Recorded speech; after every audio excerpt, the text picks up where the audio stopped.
YouTube. What up? So I just had kind of an interesting experience, I guess. And I don't know, like, my life, you know, in terms of jobs, I've literally had the worst luck ever trying to score jobs, you know, ever since I was a fucking 15, 16-year-old. You know, the first job I ever had, I worked there, and like, they pretty much, you know, quiet fired me, you know, taking me off the schedule.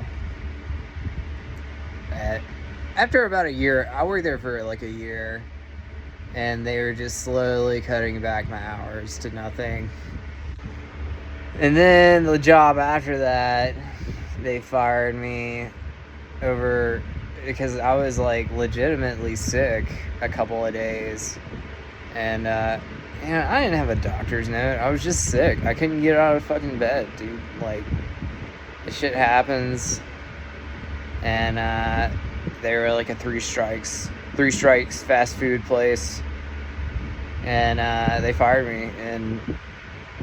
And you know, I think like between that and like my girlfriend leaving me the year after that or something, I was just like, I went off the rails. I was just fucking losing my mind. And you know, I was not getting into colleges. I wasn't a terrible student, but I wasn't a very good student. And so, you know, I was like taking college classes, and like even those were like fucking trying, you know. It was like, what the fuck is the meaning of my life? What is the point of anything? And that's where it really, like, you know, meeting people in college classes can either be the greatest experience or the worst experience, because you can meet a person and, you know, they can be a really nice person, but then, like, you know, if you're a young person and you're hanging out with older people, it's pretty easy to be manipulated, I think, and like to just like fall into the groupthink. And that's pretty much what I did, and it led me down a lot of like really useless paths of like meandering, drug-ridden, like fucking stupid bullshit. And it's just funny how, like, you know, I don't know, my perception of life growing up in the South and like never really even fucking making the grade, you know, just fucking sucking at life. It's just kind of a motif in my life. And, you know, as I went through my 20s, I was like, all right, going to school, this will make my life better, you know. So I went to school, and you know, the first year out of college, it was like, this actually kind of made my life worse, because now I have to pay, you know, $400, $600 extra every month on my meager part-time job, minimum wage paycheck, you know, where I'm like doing way too much work for way little pay at a huge institution that is like world renowned, you know, like everybody, like, it is just like, okay, you know, this is like, and so I'm like, all right, maybe I should retrace my steps. And that was when I moved back to Alabama, and I was like living in a double wide with my aunt, and, you know, trying to like figure my life out, and working in a fucking kitchen on a fry pit, you know, trying to like figure out, all right, what is this? I mean, like in that kitchen, it was like laissez-faire, Ayn Rand type bullshit. Like, you got like a 50-cent raise if you fucking went from fry cooked to sets to fucking, you know, the window to the fucking flat top or whatever. And everybody did the dishes, you know, because doing the dishes was like fucking the best part of the job, because you didn't have to deal with everybody else's bullshit. And so, like, when I go to a restaurant that has, like, you know, they're like, we're hiring in New York City, and it's like off of Clinton and Delancey, which is like, it's not rough, but I mean, it's not nice, you know. It's not like Upper Manhattan, you know, Midtown or whatever. Like, and I mean, I don't know, like, you know, I get the idea of seniority in jobs.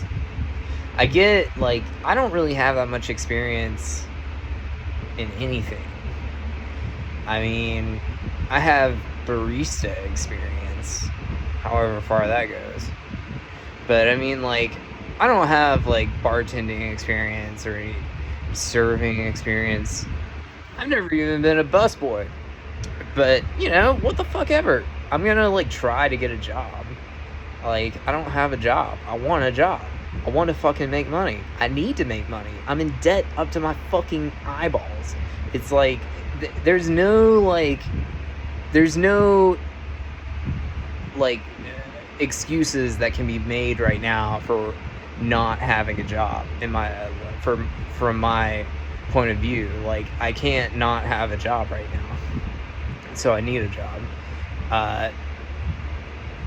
So, you know, I go to this place that's like, it's a fine dining Chinese restaurant, and I was out of town when I submitted my resume, and they emailed me, probably in a mass email, that was like, we're having an open call, you should come. And I was late for the open call, so I went back. They reposted it on Craigslist again last night, and so I went, and again, I have no bartending experience at all. But I mean, like, bartending is kind of like a joke, in my opinion. I mean, you just fucking you use 4 ingredients to make a fucking drink, and then some, like, random person gets sloshed and is like, this is the greatest thing I've ever had.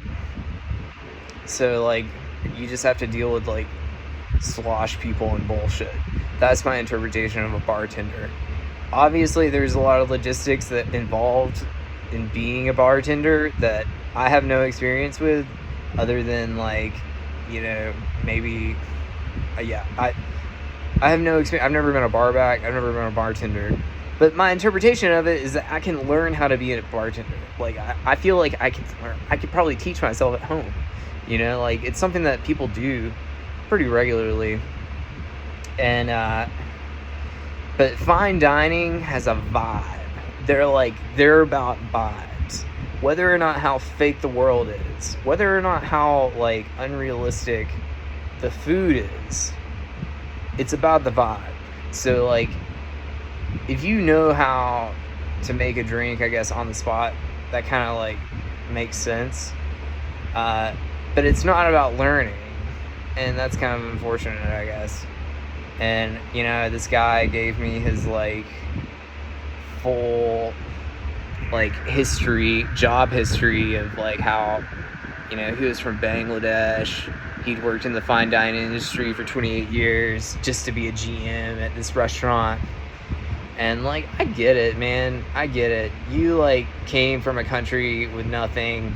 You're, like, supposedly living the American dream, you know, and you've, like, made it this far. You've, like, convinced all these people that, you know, you're the dude to take care of the Chinese restaurant. And you probably very well are. I mean, shit. And not only that, you probably have like, the job itself, it's probably really hard, but it's probably like, in terms of managing a place like that, it wasn't like that big. It wasn't like a fucking huge place. So, I mean, either way, I just think fine dining is kind of a joke. And I appreciate how humble he was, though, and not being a total fucking prick. But I mean, at the end of the day, to me, it was just a Chinese restaurant off of Delancey, you know? It's hard for me to take it seriously. Like a lot of things in New York, it's really hard for me to take this place seriously, especially when it doesn't take me seriously. I mean, shit. What am I supposed to do to fucking, you know, actually, like, be the person that people are, like, fucking projecting the fuck out of, you know? Like, what is that person that they're projecting onto whatever job, like, you know, circumstance? I don't, it's something that I'm not seeing, I'm not understanding, because I just don't get it, you know? And it sucks, because I want to understand. I want to, like, succeed, you know? I want to, like, be a good person and not do shitty things and not, like, hurt people by doing shitty things. I want to have integrity. I have dignity. I'm not gonna, like, go back and work at a place where people, like, blatantly disrespect me and treat me like dog shit, and, you know, I give my all and they give me nothing. That's not gonna happen again. And if it does, and at another place, then it'll run its course like the last job did. I mean, like, that's just the way it is. And I mean, I don't really know what else to say about that. I mean, shit. But yeah, my life kind of sucks right now. I wish that, you know, things were different or whatever, but what can I say? Life fucking blows. So, have a nice day.